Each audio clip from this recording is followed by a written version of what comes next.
नमस्कार दोस्तों, कैसे हो आप सभी। आई होप कि आप अच्छे होंगे, आपकी पढ़ाई अच्छे से चल रही होगी।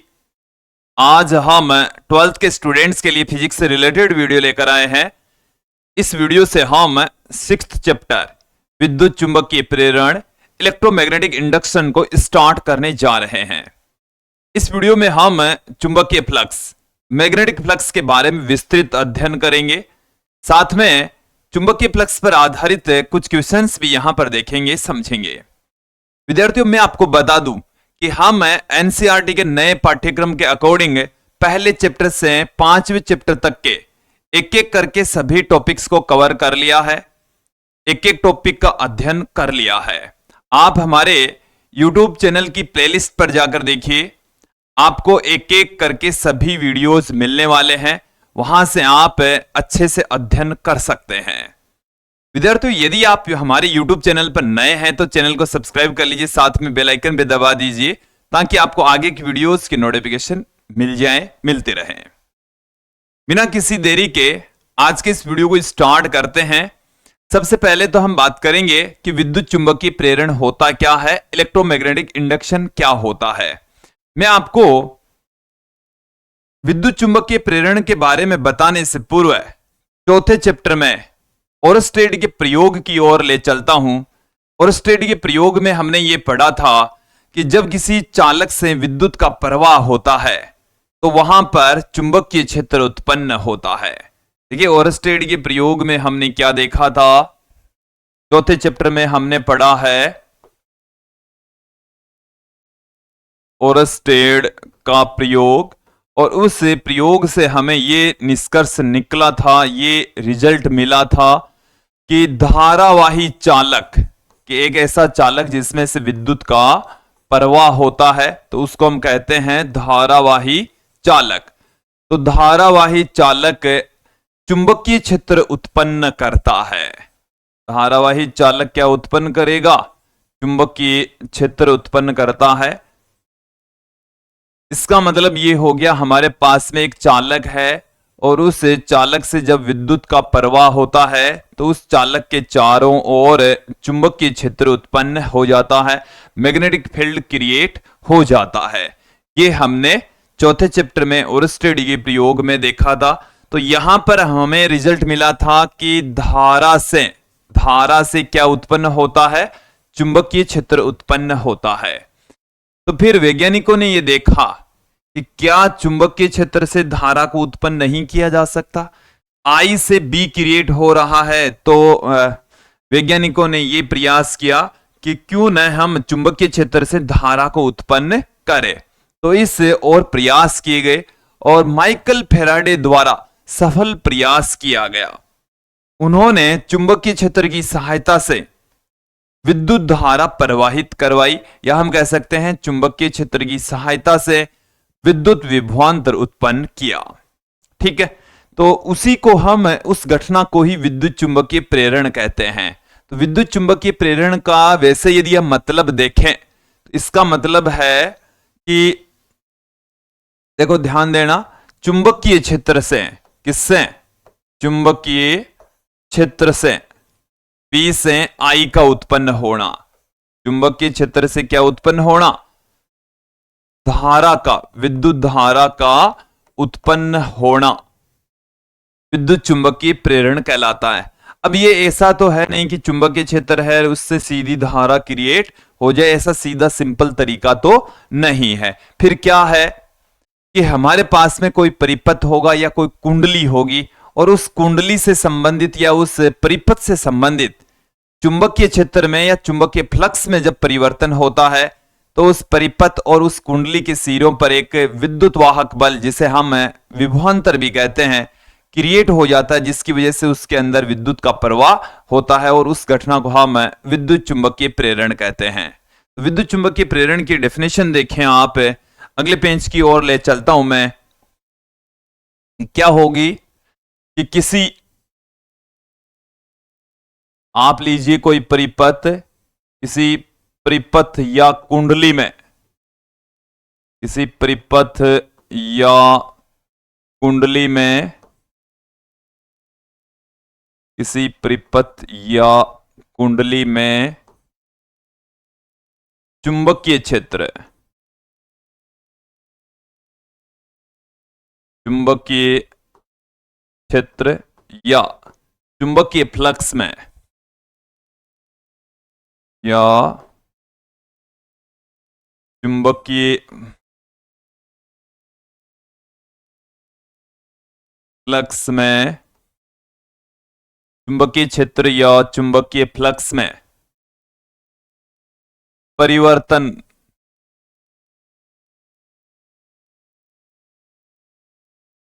करने पर उनमें प्रेरित विद्युत वाहक बल के उत्पन्न हो जाने की घटना को प्रेरित विद्युत वाहक बल, प्रेरित विद्युत वाहक बल के उत्पन्न हो जाने की घटना को, के उत्पन्न हो जाने की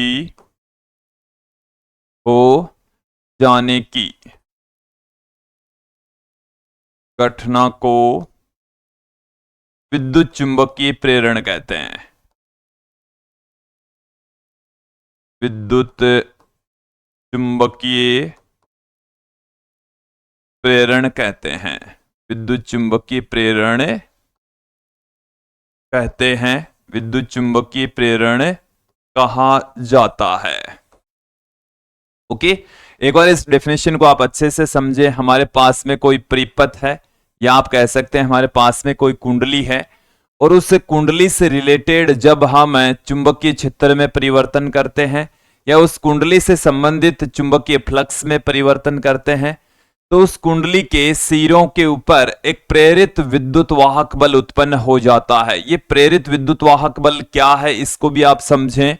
प्रेरित विद्युत वाहक बल का मतलब है इसके सिरों पर विभवांतर उत्पन्न हो जाता है। क्या उत्पन्न हो जाता है?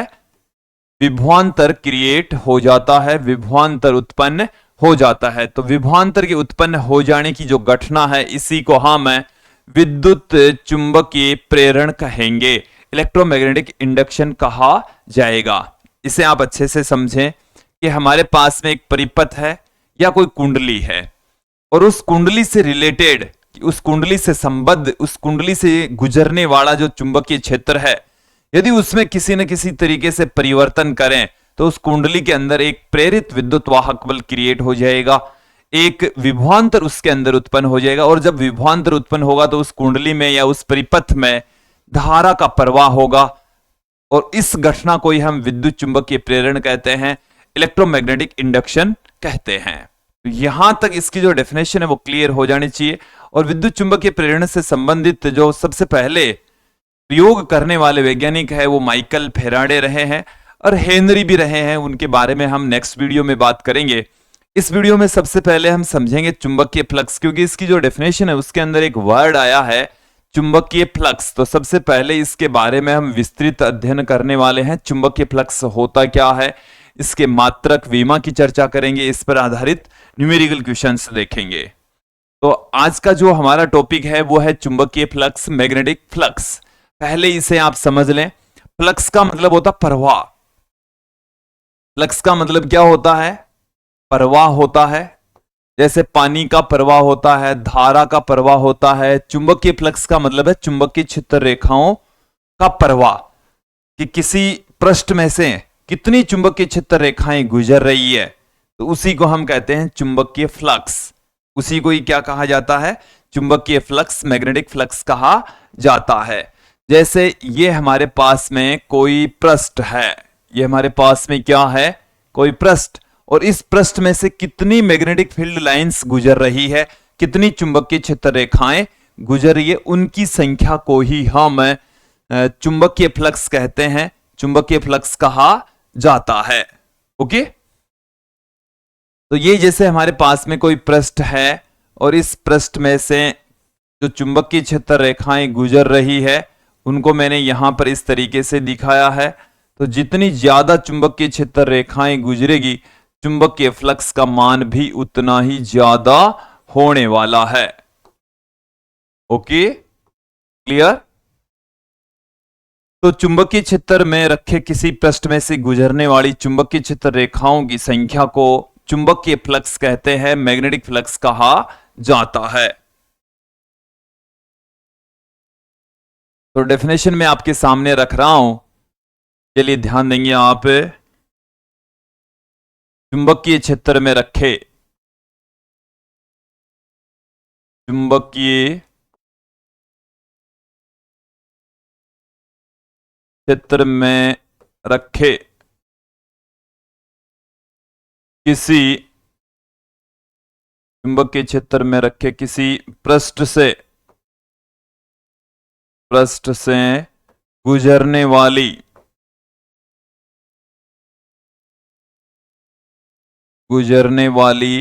चुंबकीय क्षेत्र रेखाओं की संख्या को चुंबकीय क्षेत्र रेखाओं की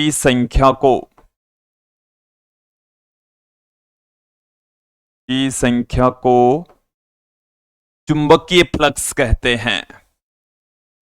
चुंबकीय फ्लक्स कहते हैं, चुंबकीय फ्लक्स कहा जाता है।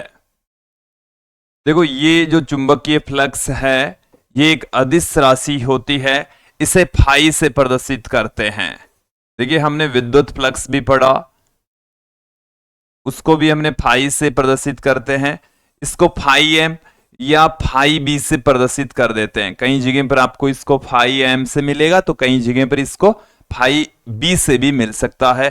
ये चुंबकीय फ्लक्स को रिप्रेजेंट करने का तरीका है, प्रदर्शित करते हैं। ओके, यहां तक क्लियर हो जाना चाहिए। अब देखें, हम अलग अलग स्थितियों के अंदर चुंबकीय फ्लक्स के फॉर्मूले आपके सामने रखने जा रहे हैं। जैसे ये हमारे पास में ये जो पृष्ठ आप देख रहे हैं, ये वाला पृष्ठ है, पृष्ठ का क्षेत्रफल, पृष्ठ का जो क्षेत्रफल है वो हम लेकर चल रहे हैं, ऐसे लेकर चल रहे हैं। इस पृष्ठ का क्षेत्रफल कितना है, एस है। देखिए, क्षेत्रफल और क्षेत्रफल सदिश दोनों एक दूसरे के लंबवत होते हैं। इस चीज को पहले क्लियर कर लीजिए कि ये हमारे पास में जैसे कोई पृष्ठ है, तो क्षेत्रफल सदिश सदैव इसके ठीक लंबवत दिशा में होता है। क्षेत्रफल सदिश क्या होता है, क्षेत्रफल के ठीक लंबवत दिशा में होगा। इस चीज को क्लियर कर लें।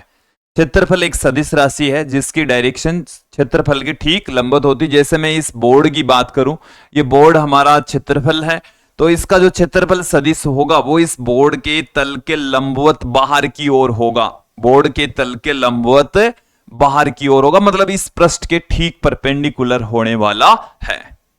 ये आपको समझ आ जाना चाहिए, क्लियर हो जाना चाहिए। अब देखो, विभिन्न स्थितियों के अंदर हम इनके फॉर्मूले आपके सामने रख देते हैं। क्या फॉर्मूले होंगे, जैसे मैं यहां पर पृष्ठ इस तरीके से ले लेता हूं, यहां पर थोड़ा सा मैं पृष्ठ झुका कर लूंगा। पहले एक का निपटारा करते हैं, ऊपर वाले का निपटारा कर लेते हैं। ये हमारे पास में इस तरीके से पृष्ठ है और इसमें से जो मैग्नेटिक फील्ड लाइंस हैं वो इस तरीके से गुजर रही है। इस तरीके से मैग्नेटिक फील्ड लाइंस गुजर रही है, ऐसे, इस तरीके से।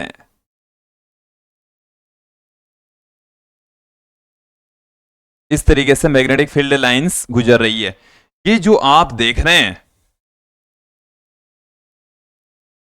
ये हमारे पास में है पृष्ठ, और इस पृष्ठ का जो क्षेत्रफल है वो हम लेकर चल रहे हैं एस। कितना क्षेत्रफल लेकर चल रहे हैं, एस क्षेत्रफल लेकर चल रहे हैं।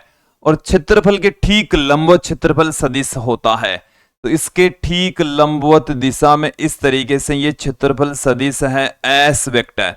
इस क्षेत्रफल सदिश और क्षेत्रफल के बीच का जो एंगल है वो है 90 डिग्री। कितना है, 90 डिग्री। तो इस स्थिति में जो चुंबकीय क्षेत्र है और क्षेत्रफल सदिश है वो एक ही डायरेक्शन में होंगे, दोनों क्या होंगे, एक ही दिशा में होंगे। तो इस स्थिति के अंदर जो चुंबकीय फ्लक्स है वो कितना होगा, देखिए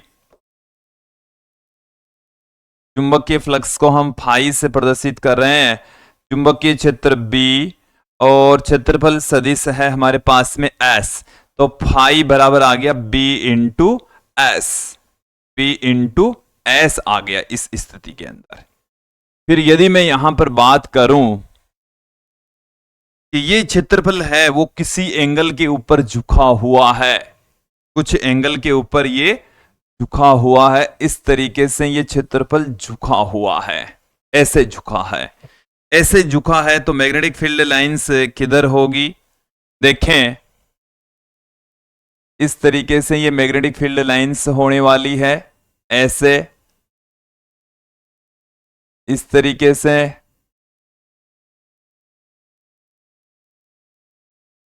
इस तरीके से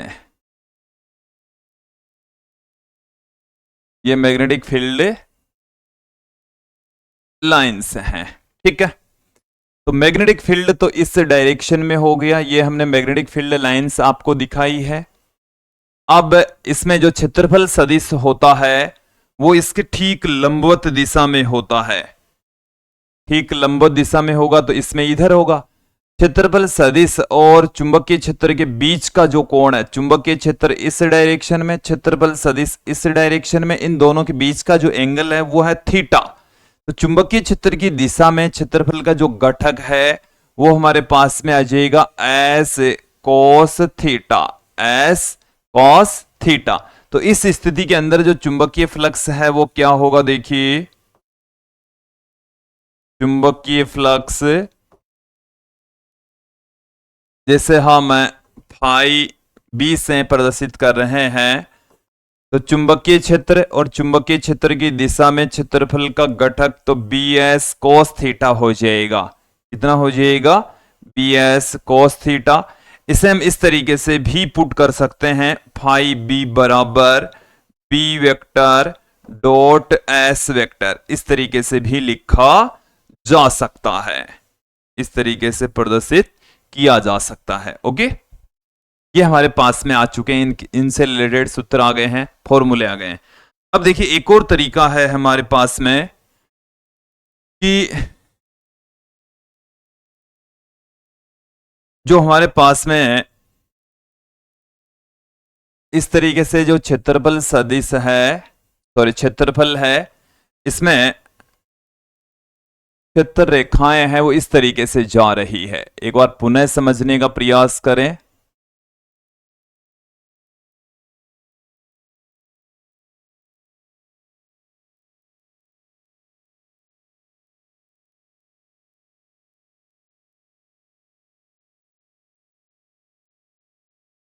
देखो इस तरीके से मौजूद है ये। ओके, ये मैग्नेटिक फील्ड लाइंस हैं, चुंबकीय क्षेत्र है बी वेक्टर। अब इसके ऊपर हम क्या लेकर चल रहे हैं, इसे आपको समझना होगा। हम यहां पर लेकर चल रहे हैं एक छोटा सा क्षेत्रफल का अल्पांश, ये हमारे पास में क्षेत्रफल का अल्पांश है, और इस क्षेत्रफल के अल्पांश से ठीक 90 डिग्री के कोण पर यह क्षेत्रफल सदिश है डी एस वेक्टर। देखो इसे आप एक बार समझ ले, ये जो आप देख रहे हैं यह है क्षेत्रफल अल्पांश, क्षेत्रफल अल्पांश है, क्षेत्रफल का एक छोटा सा हिस्सा है। क्षेत्रफल का जो मान है वो हमारे पास में है ds, क्षेत्रफल सदिश है ds वेक्टर। चुंबकीय क्षेत्र और क्षेत्रफल सदिश के बीच का एंगल है थीटा, क्षेत्रफल सदिश चुंबकीय क्षेत्र की डायरेक्शन में हो जाएगा ds cos theta, ds cos theta हो जाएगा। ओके, इतना आपको समझ में आ जाना चाहिए। तो अल्पांश क्षेत्रफल से पारित चुंबकीय फ्लक्स,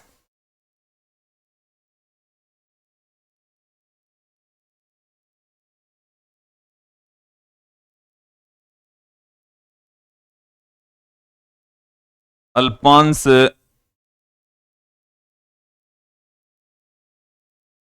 क्षेत्रफल से, अल्पांश क्षेत्रफल से पारित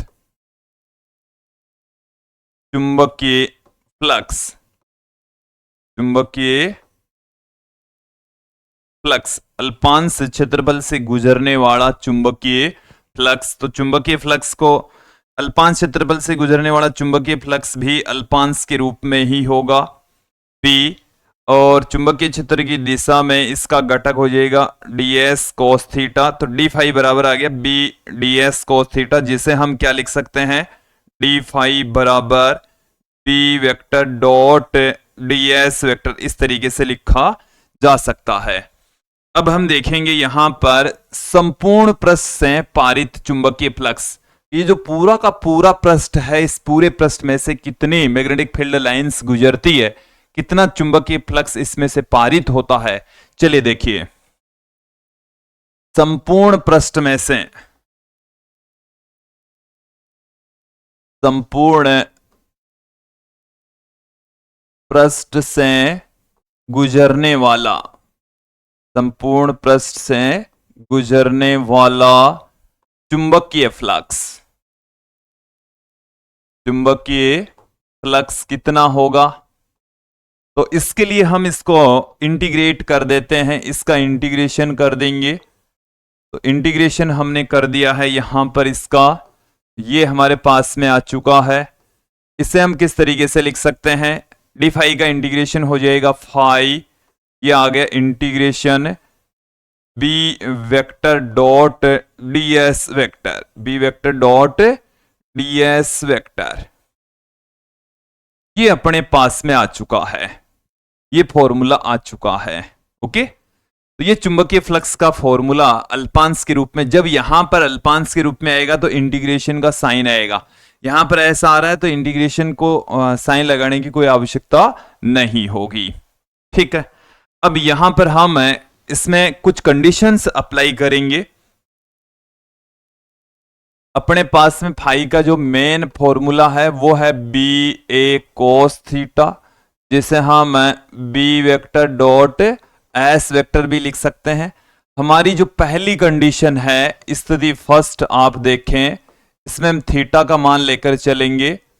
पहली स्थिति हमें मिल रही है थीटा बराबर हम ले लें 0 डिग्री, थीटा बराबर हम 0 डिग्री लेकर चलेंगे तो फाई का मान देखिए कितना मिल रहा है, बी, एक की जगह यहां मैंने यहां एक जगह ए लिख दिया भाई, क्षेत्रफल को किससे लिख दिया, ऐसे लिख दिया, वापस एक की बजाय हम यहां पर किससे पुट करें, एस से पुट करें, तो बी एस कॉस 0, कॉस 0 का मान होता है 1, तो बी एस आ गया, इसका मान क्या आ गया, बी एस आ गया। क्षेत्रफल को आप ए से भी लिख सकते हैं, A for area, S for surface area, एक ही बात है। सेकंड कंडीशन आप देखेंगे, स्थिति सेकंड, स्थिति सेकंड में हमारे पास में थीटा बराबर जब कितना हो 90 डिग्री, तो थीटा बराबर 90 डिग्री होगा तो फाई बराबर पी एस कॉस 90 डिग्री, और कॉस 90 डिग्री का मान होता है 0, तो फाई बराबर कितना आ चुका अपने पास में, 0 आ चुका है। तो जब दोनों एक दूसरे के, मतलब चुंबकीय क्षेत्र इधर और ये क्षेत्रफल सदिश इधर, दोनों चुंबकीय क्षेत्र इधर, क्षेत्रफल सदिश इधर, दोनों के बीच का कोण 90 डिग्री होता है, तो उस स्थिति में जो चुंबकीय फ्लक्स है वो 0 होगा, 0 होगा। तीसरी स्थिति आप देखें, हम यहां पर ले लेते हैं थीटा का मान 180 डिग्री, थीटा की वैल्यू कितनी ले लेते हैं, 180 डिग्री ले लेते हैं, तो अपने पास में देखिए क्या आ रहा है, फाई बराबर P S cos 180 degree, cos 180 degree का मान होता है -1, तो यहां पर फाई की जो वैल्यू है वो नेगेटिव में प्राप्त होगी, जो चुंबकीय फ्लक्स है वो नेगेटिव में प्राप्त होगा। तो देखो यहां पर जो फ्लक्स है जब किसी पृष्ठ से बाहर निकलता है तो वो धनात्मक होगा, जब चुंबकीय क्षेत्र रेखाएं प्रवेश करती है, अंदर प्रवेश कर रही है, तो वो ऋणात्मक होगा। तो जो चुंबकीय फ्लक्स है वो धनात्मक और ऋणात्मक दोनों हो सकता है, दोनों ही पॉसिबल है। फिर देखें, बात करेंगे यहां पर इसके मात्रक विमाओं की। तो देखिए सबसे पहले तो अपने पास में जो फॉर्मूला है फाई बराबर B vector dot S vector है, तो इससे हमें ये रिजल्ट प्राप्त हुआ कि फाई एक अदिश राशि है। फाई कैसी राशि है? एक अदिश राशि होती है। दो सदिशों का अदिश गुणा क्या होती है? अदिश राशि होती है। तो ये एक सदिश राशि है, ये एक सदिश राशि है, दो सदिशों का अदिश गुणनफल है, डॉट प्रोडक्ट है। तो ये एक कैसी राशि है? अदिश राशि होती है। इतना क्लियर हो गया? अब यहां पर सबसे पहले हम बात करेंगे फाई का मात्रक। फाई का मात्रक, तो देखिए फाई का मात्रक वही होगा, फाई का मात्रक वही होगा जो b इंटू एस का मात्रक होगा। b इंटू एस का मात्रक। b यहां पर चुंबकीय क्षेत्र की तीव्रता है जिसका मात्रक होता है टेस्ला। जिसका मात्रक क्या होता है? टेस्ला होता है। एस यहां पर क्षेत्रफल जिसका मात्रक होता है मीटर स्क्वायर। तो टेस्ला इंटू मीटर स्क्वायर इसका मात्रक होता है, जिसे हम वेबर कहते हैं। जिसे क्या कहा जाता है? वेबर कहा जाता है। WB से रिप्रेजेंट करते हैं। देखो ये चीज क्लियर कर लेना, कई बार कंफ्यूजन की स्थिति ऐसी आती है कि चुंबकीय फ्लक्स का मात्रक वेबर होता है और कंपटीशन एग्जाम या बोर्ड एग्जाम में विद्युत फ्लक्स का मात्रक पूछा जाता, पहला ऑप्शन ही वेबर होता है। तो वहां पर कई बार हम गलती कर बैठते हैं। विद्युत फ्लक्स का मात्रक न्यूटन इंटू मीटर स्क्वायर प्रति कूलाम होता है, जबकि चुंबकीय फ्लक्स का मात्रक टेस्ला इंटू मीटर स्क्वायर या वेबर होता है। ठीक है, अब आप देखें इसका हम यदि सीजीएस पद्धति में मात्रक, फाई का किस में मात्रक है? फाई का सीजीएस में मात्रक। सीजीएस जो पद्धति है इसमें मात्रक होता है मैक्सवेल। क्या होता है? मैक्सवेल होता है, जिसको एम अक्ष से लिखते हैं, इससे रिप्रेजेंट करते हैं एम अक्ष से। अब देखिए इसके अकॉर्डिंग इसका मात्रक क्या होता है सीजीएस में। एक जो मैक्सवेल होता है उसकी बात कर लेते हैं। यहां पर एक मैक्सवेल बराबर, देखो यहां पर ये हो जाएगा, पहले मैं थोड़ा सा आपको इसको बराबर का रिलेशन बताता हूं। मैक्सवेल बराबर होता है गाउस इंटू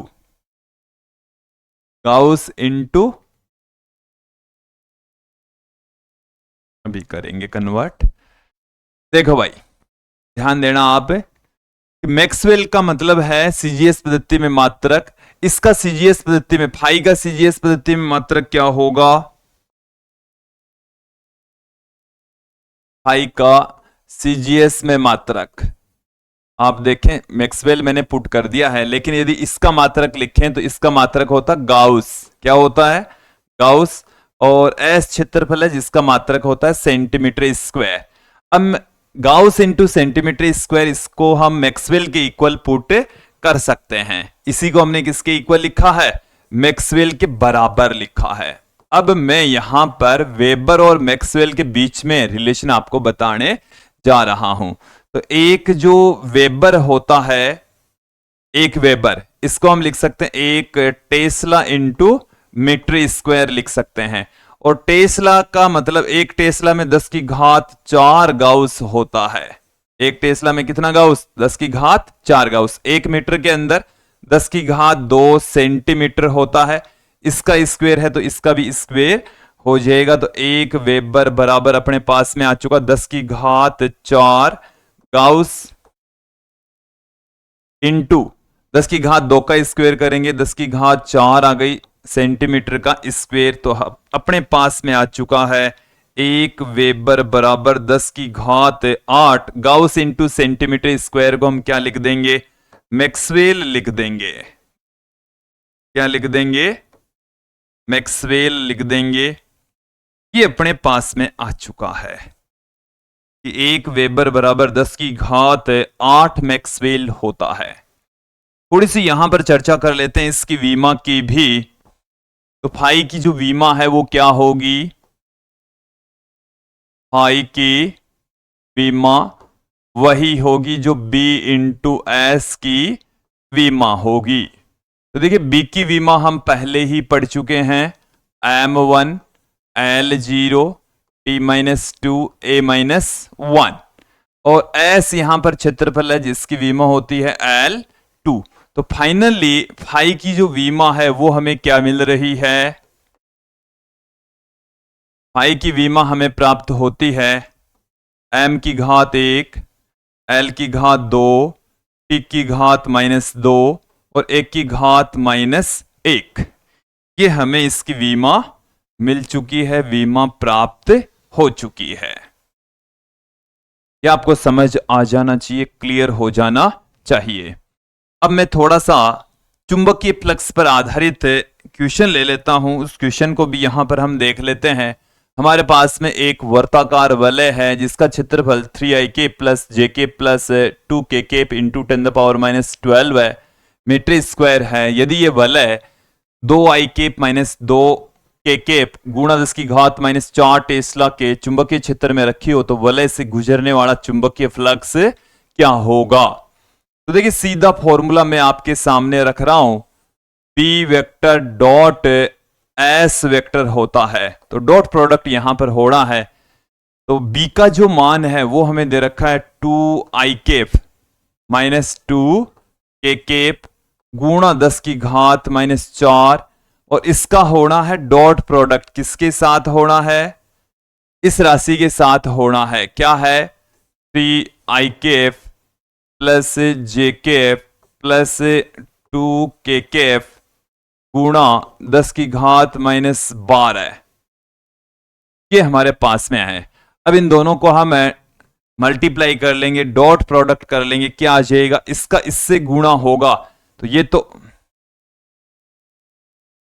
देखो इसको एक बार थोड़ा सा सिंपल करके मैं यहां पर आपके सामने रख देता हूं, 2ik minus 2kk dot 3ik plus jk plus 2kk और 10 की घात आ चुकी है अपने पास में -16 है, -16। अब डॉट प्रोडक्ट करें, देखो आई कैप डॉट आई कैप एक होता है, जे कैप डॉट जे कैप एक होता है, के कैप डॉट के कैप एक होता है, बाकी के आई कैप डॉट जे कैप शून्य, जे कैप डॉट के कैप भी शून्य, के कैप डॉट आई कैप भी शून्य होता है। तो इसका इससे गुणा होगा वही शून्य होगा, तो 6 आई कैप डॉट आई कैप।